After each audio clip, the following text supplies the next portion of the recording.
Hi, welcome to episode 3 of Lesson Learned, and today's going to be a bit different than the previous 2 episodes. The last 2 were fairly focused. I had a specific point I knew I wanted to make and spent 10-20 minutes leading up to and justifying that conclusion, but today may feel a bit more stream of consciousness, if you like, than the previous 2. I want to talk about a very broad topic that has implications in all kinds of areas, and while this video may serve as a foundation possibly to talk about one or more of these topics specifically in the future in a lot more detail, today I want to talk quite generally about this concept and how it can be applied. Today we're going to be talking about immersion in games. We're going to be talking about how the philosophy of a game design can be internally inconsistent and how to avoid that. We're going to be talking about finding interesting, unique game mechanics derived from characteristics of games that we often take for granted. Also, unlike the previous 2 episodes, we're going to be a little less focused on one specific game. I'm going to bring up a few examples of the topic that I want to talk about today, although I think the best case study for what I want to talk about is Mass Effect, so that's where we're going to begin. So, today we ask the question, what lesson can we learn from Mass Effect? And more.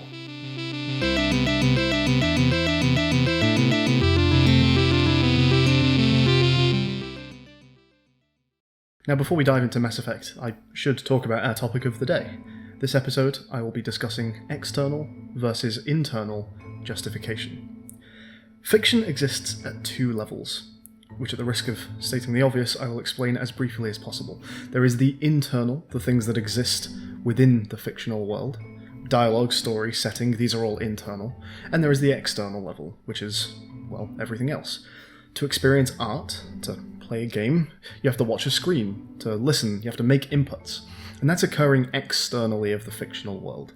A game controller, a game's manual, the understanding that the game has writers and developers, these are all external. But external doesn't just mean physically outside of the game. Ignoring exceptions for the time being, a game's menu, its high scores, or its soundtrack, for instance, I would also define as external. If you imagine that the world in which the game takes place is the real world, the external stuff is everything you would lose, and the internal is everything you would keep. The characters would still exist, as with the setting, as with the events, which are all internal.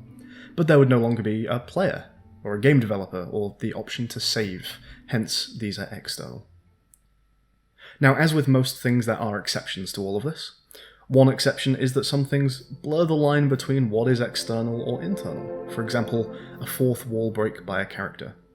These are interesting and we will come back to them during the video. The other exception that can be made would be to say that some works of fiction have more than 2 layers, and I just want to touch on this for clarity. Take Assassin's Creed, for example. In the game's story, the main characters live in a relatively modern / near-futuristic Earth. However, most of the game takes place in a historical simulation that these characters can enter, similar to The Matrix or Inception. Arguably, Assassin's Creed exists at 3 levels: the external, and then perhaps the super-internal and sub-internal levels, to pick some very pretentious labels. And I mention this because I don't wish to imply that fiction only exists at 2 levels, which cannot be further subdivided. I think they often can be, as is the case with Assassin's Creed. But ultimately, things can always be reduced to the 2 simple levels of internal and external, which is what's important for today's episode. In Assassin's Creed, the modern-day Earth setting and the historical simulation both exist internally. If we were to imagine that the world of Assassin's Creed was the real world, then both of these would be a part of that real world. As we discuss things in this episode, I may refer to certain factors as external or internal, and I may not offer reasons for them, so bear these definitions in mind as we go on.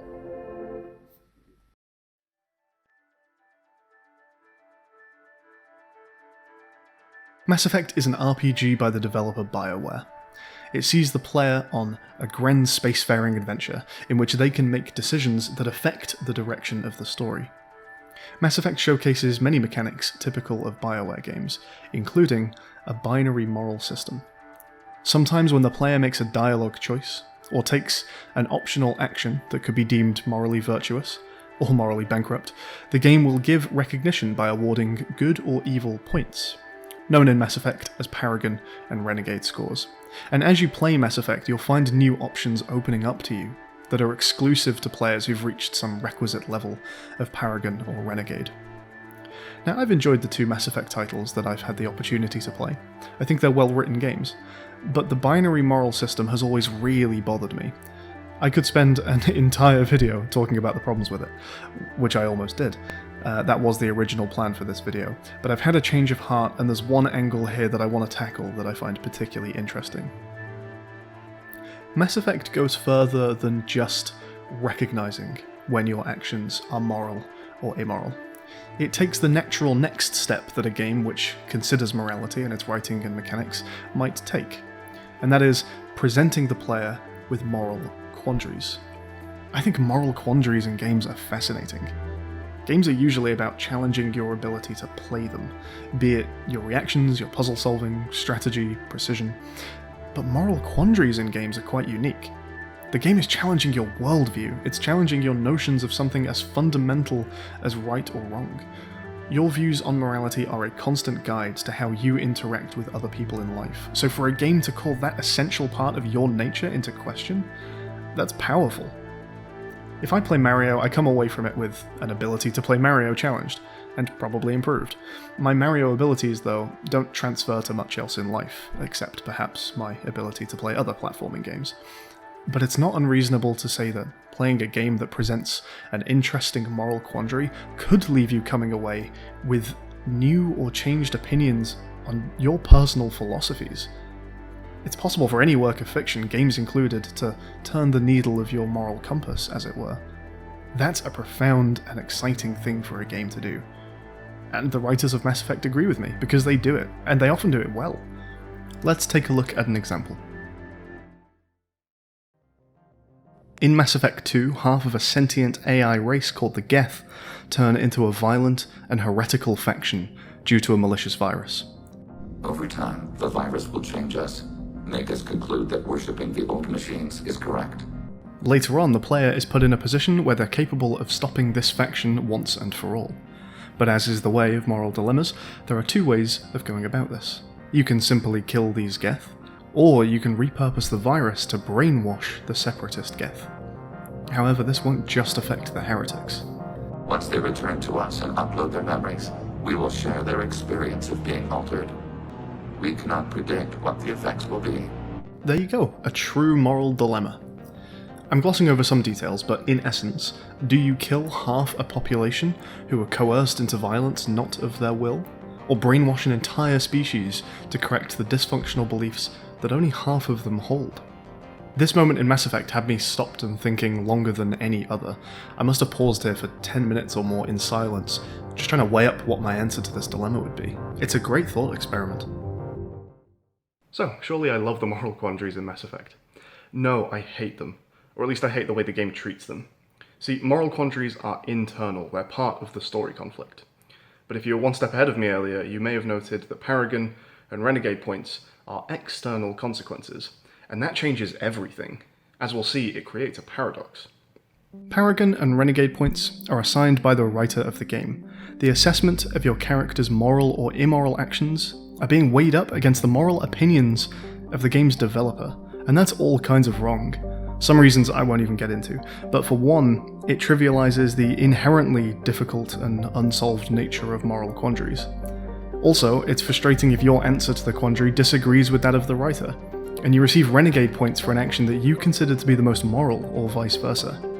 After I pored over this problem and gave it my most honest intellectual attempt at an answer, it was pretty deflating for the game to just go, wrong, and slap me with some Renegade points. And here's the paradox. On the one hand, the writing of the game is asking of the player to engage in this difficult social puzzle, one that does not have a true correct answer by its very nature. It is, after all, a moral quandary. The writing wants you to find interest in the complexity and nuances of the predicament. On the other hand, the mechanics of the game consider one action to be strictly positive and another strictly negative, and it incentivizes the player to choose their action simply to earn more points in their chosen path, to unlock Paragon or Renegade features later in the game. The mechanics, completely contrary to the writing, encourage the player to entirely ignore the complexities and the nuances of the dilemma. And as icing on the cake to all that, this particular dilemma in Mass Effect really contains the ultimate irony. While the developers are happy to define one action as good and one action as evil, even the Geth themselves don't have an answer to this quandary. We are conflicted. There is no consensus among our higher order runtimes. 573 favor rewrite, and 571 favor destruction. Mass Effect judges your choices and your character's actions from the external, and that causes a whole host of problems. The design philosophies of the writing and the mechanics here are at complete loggerheads because of this. So what about a game that chose to deal with moral assessment internally? Enter The Walking Dead, another RPG, but one with a much cleaner narrative focus. It's a game without points or leveling up or currency. It's less about the gameplay and challenge, and instead it's a game that wants to just work alongside the player to tell an engaging story. The Walking Dead's plot follows the survival efforts of a group amidst a zombie apocalypse. And any situation, real or fictional, with more than one character struggling to survive is going to be rich with moral quandaries and conflicts. After all, these people may pose a threat to one another, they may be relying on the same limited resources, they may make stupid decisions that endanger one another. In The Walking Dead, you are constantly challenged by the game to make difficult moral decisions, often under time pressure, and all of the consequences of your actions are completely internal. When you decide with whom you're going to share your resources, whether to respond with reason or violence when infighting breaks out among your fellow survivors, or when you decide which character to help save when 2 lives are on the line. The ramifications of these decisions are not the awarding of points, not a statistic tracked by a heads-up display. The consequences come from other characters. Their opinions, their moral positions, the way they react to you, or the way your decisions affect them. Similarly to Mass Effect, early decisions will change your choices later on, but this isn't through the accumulation of points that unlock generic good or bad options. In The Walking Dead, it's simply logical plot progression. The writers don't need to make their own assessment of whether my choice was good or bad. All the consequences of my actions are encompassed in the pure causal chain of the story. One thing simply leads to the next, and then I have to deal with those new repercussions. Can you imagine if this happened in books? If in the Walking Dead comic, the protagonist made the difficult decision to attack and kill a survivor?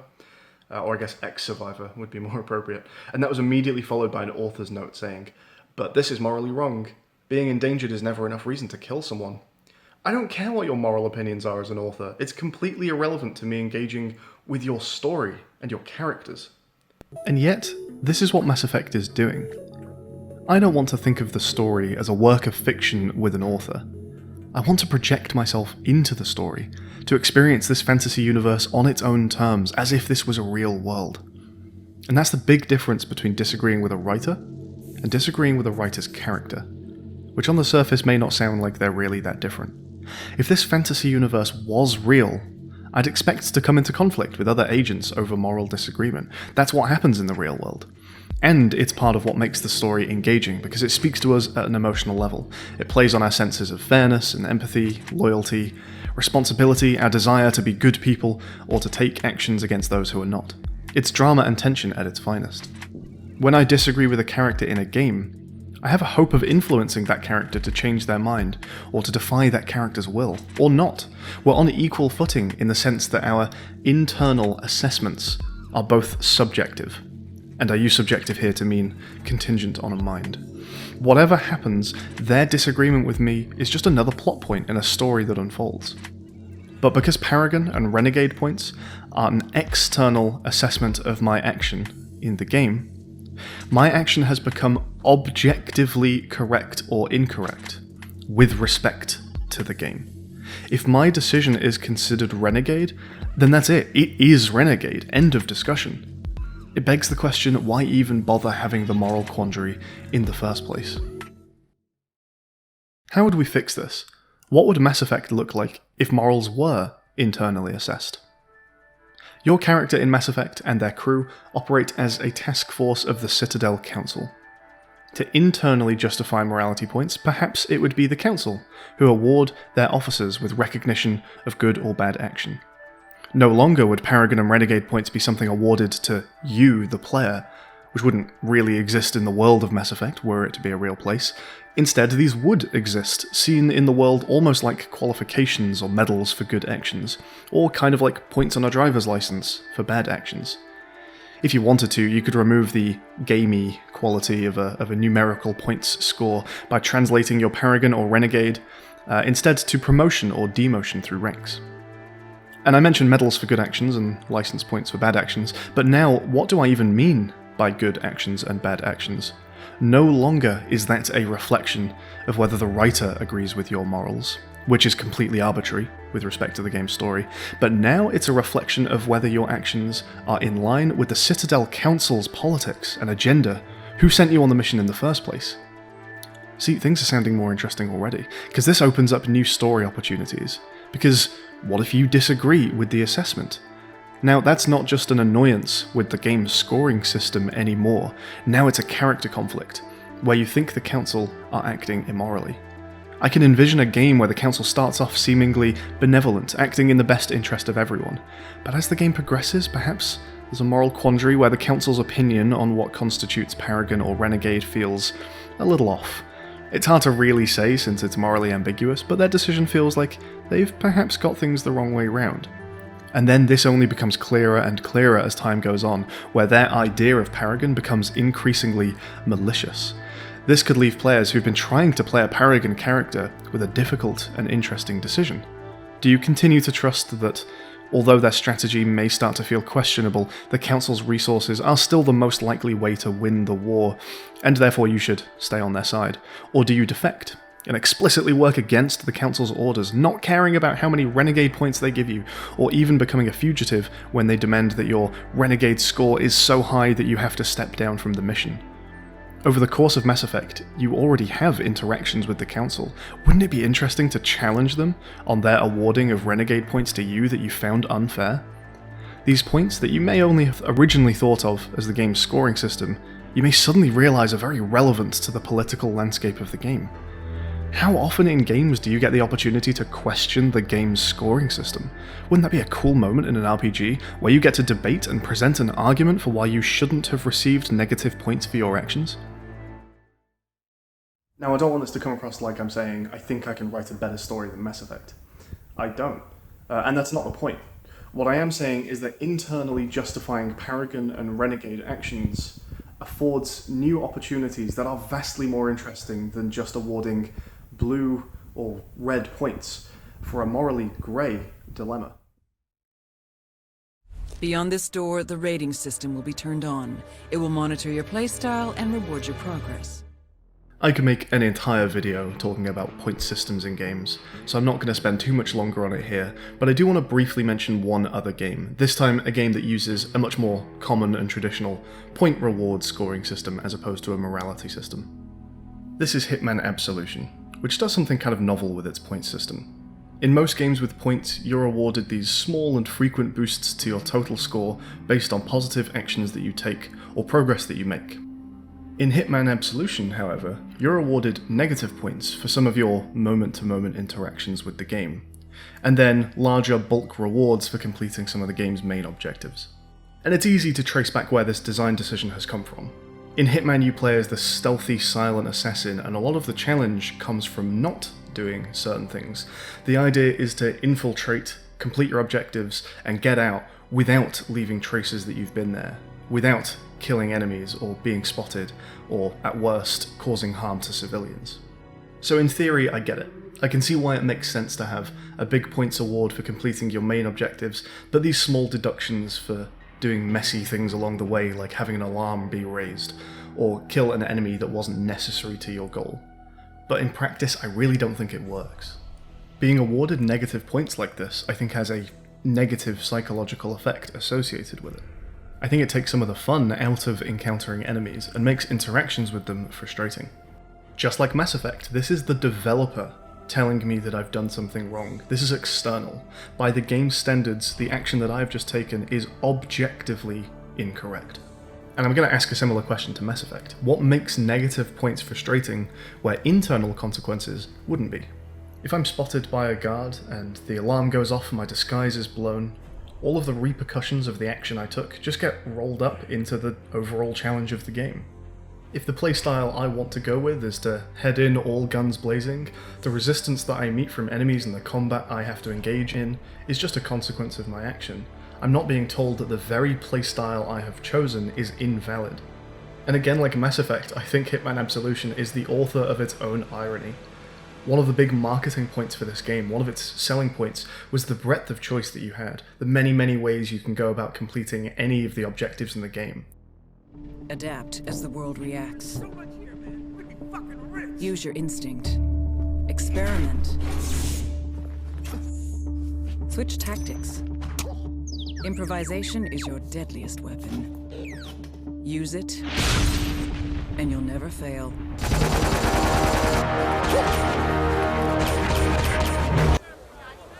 This problem could be pretty easily solved by just awarding positive points for not killing people or not alerting anyone, but it does beg the question of whether a point system is required in the first place.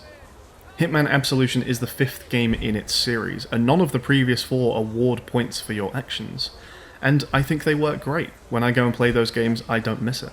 None of those first 4 games would have awarded me negative points for climbing inside a hollowed out stripper cake at a surprise party, only to jump out and shoot the birthday boy in the head with a suppressed AMT 1911 hardballer, which is more than can be said for Hitman Absolution.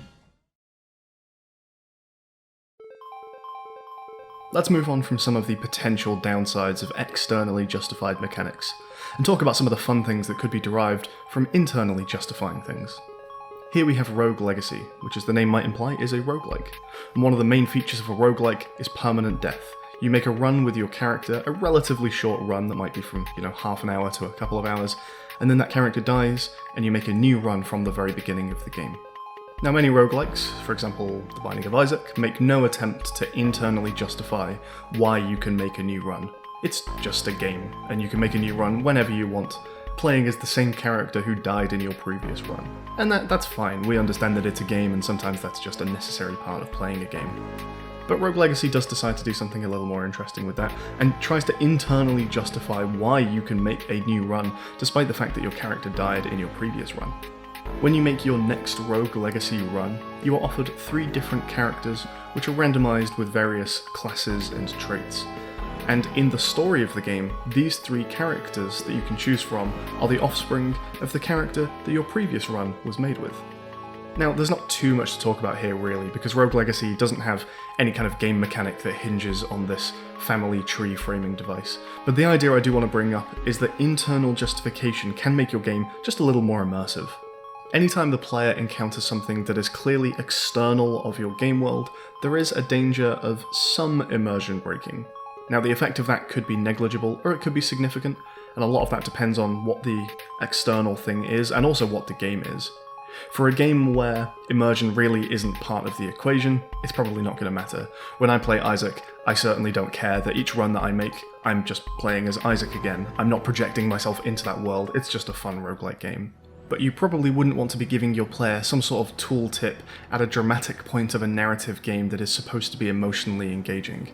The absurdity of creating the video game equivalent of holding up a cue card to a live audience telling them which emotion to portray, I'm sure would be mocked on the internet for years to come. Imagine if that happened. I'm sorry, Mitchell. Will was one of our best. What about mechanics? Rogue Legacy has shown us that you can internally justify things for storytelling purposes and for immersion. But gameplay can also be directly influenced by internal justification, and enriched by it in many cases. There are features of games that are these days so ubiquitous and have been used externally for so long that it's really easy to overlook them without even a second thought. Something like a game's soundtrack, its save files, the control scheme, these are all things that are there just for the benefit of the player but have no direct influence on the game world. But there's nothing stopping you internally justifying any of these things, and occasionally a rare game will come along that actually does internally justify one of these things, and it gets used as a game mechanic, and all of a sudden you find this really cool new mechanic that's never been used before. Crypt of the Necrodancer was a game that explored what could happen if your soundtrack was entirely diegetic to your game world, and sought after both aesthetic choices and gameplay mechanics that were derived from that. In Necrodancer, the player's actions have to be timed up with the music, and also if you listen carefully to the music, it can help you to understand the behaviour of the enemies who also abide by the rhythm of the soundtrack. By internally justifying the existence of music in Crypt of the Necrodancer, they ended up producing this interesting and certainly unique blend of rhythm game and roguelike game. Another game to do something interesting with what is ordinarily externally justified is Berate. In the vast majority of games, if you lose or you die, then you reload from a previous save file and continue almost as though that never happened. In the game world itself, it's almost like that was some alternate timeline that is no longer part of reality. But in Berate, player death is an integral and necessary puzzle-solving mechanic. In the game, death really does exist, and you need it to get through certain levels. Berate doesn't just treat player death as this gamey thing that is no more to do with their game world than the hardware you're running the game on. If the world of your Mass Effect playthrough were to be real, Shepard would never have died, even if in reality you died hundreds of times making your way through the game. But in the world of Berate, if this were to be a real place, any death that your character experienced really would be a part of that timeline. And I don't want to give anything away about this game, but it makes for some fascinating puzzles.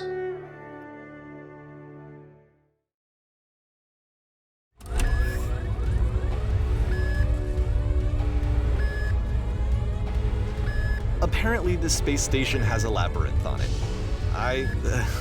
Sure, I don't know. There's really no reason for it that I've ever been able to discern, so in the interest of time, I'm just gonna skip you on past it. Sometimes you'll find a moment, or an entire game, where it can be hard to say whether something is external or internal, something that really blurs the line between those two. A fourth wall break is a classic example, and not one that's even limited to games. But some games take it a lot further, and a core driving principle of the narrative is all about blending the external with the internal. When the game recognises the player themselves as a real person and is self-aware that it is a game, it's kind of hard to pin down whether that is external or internal, and it can be a lot of fun to play with that idea. The Stanley Parable is a game that comes to mind as something that derives a lot of humour from this. The Stanley Parable has a narrator, and narrators are, generally speaking, external to a game world, and the Stanley Parable recognises that the character in their world would not be able to hear the narrator, whereas the player can hear the narrator, and the narrator subsequently interacts with you as you play the game. The Stanley Parable will reference the kind of paradoxical situation of the player knowing things that the character they're playing as does not, and find humour in that dramatic irony. And so the boss had assigned it an extra secret PIN number, 2845. But of course, Stanley couldn't possibly have known this. Yet incredibly, by simply pushing random buttons on the keypad, Stanley happened to input the correct code by sheer luck. Amazing. And where the Stanley Parable takes this in a humorous direction, the Beginner's Guide takes it in a dramatic one. As you heard from an example a minute ago, the Beginner's Guide feels more like playing a game in the developer commentary mode than the standalone game. The story of the Beginner's Guide is something that ostensibly takes place in reality. The game certainly presents itself as happening entirely externally. At first blush, there is no internal to the Beginner's Guide. Now, it does become ambiguous, and there is some interpretation as to whether the story in the Beginner's Guide really did happen in real life. Either way, this link to reality is fantastic for the Beginner's Guide, because it's essentially a character study, and this really helps you connect with the characters. You're playing a real game, with a real author, and you're hearing stories about them. Well, that about wraps up all the games that I wanted to talk about, and this episode obviously went a lot of different directions, so what is the overall lesson that I think we can take away from all of these games? I think a lot of the lesson is just general awareness, especially when it comes to externally justified things. When you're developing a game, be aware of what it is that you're externally justifying, and I think there's a couple of valuable questions that can be asked. Which is number one, for anything that you externally justify, could it be internally justified, or does it need to be used at all? Can it just simply be omitted? For example, does your tutorial really need tooltip pop-ups? Or does your game need to have an external point system? could the achievement be justified entirely internally? And secondly, for everything that you've externally justified, is there something interesting that could be derived if you flipped it and internally justified it? Is there an interesting narrative concept there, or can you put a new spin in your game mechanics? What about a game where your 3 save files are in fact 3 parallel universes that have some interaction with one another, and certain events that you do in a game in save file 1 can have consequences in save file 2?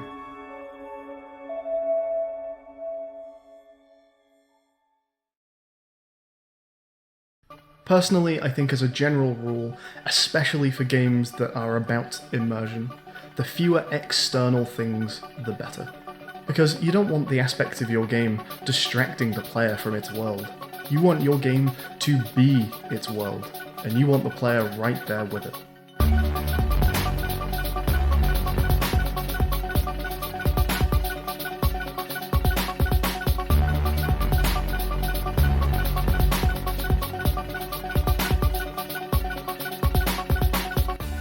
I hope you enjoyed this episode of Lesson Learned. I'd like to say thank you to our YouTube subscribers: Inferno, NullOps, Thomas Smith, Novik Krog, Dritz941, Oryx Orike, and I Am a Guinea Pig have all been members for more than a year now. And we also have Inner Beaver, Varuna, Patrick Craig, Caitlin Clemenchich, OE Gamer, Tim Ambrose, Sikander Durrani, Zakiel, Twisted Fate, Nikita Kezin, He Who Am Is Myself, 141 Matty, and Camelox007. I'd also like to give an extra special shout out to Velia Falconieri, who I accidentally missed off the year-long members club in the previous video. So thank you to all of our members, and thank you for watching. Next time, we'll be taking a look at what happens when games don't act like games. I'll see you then.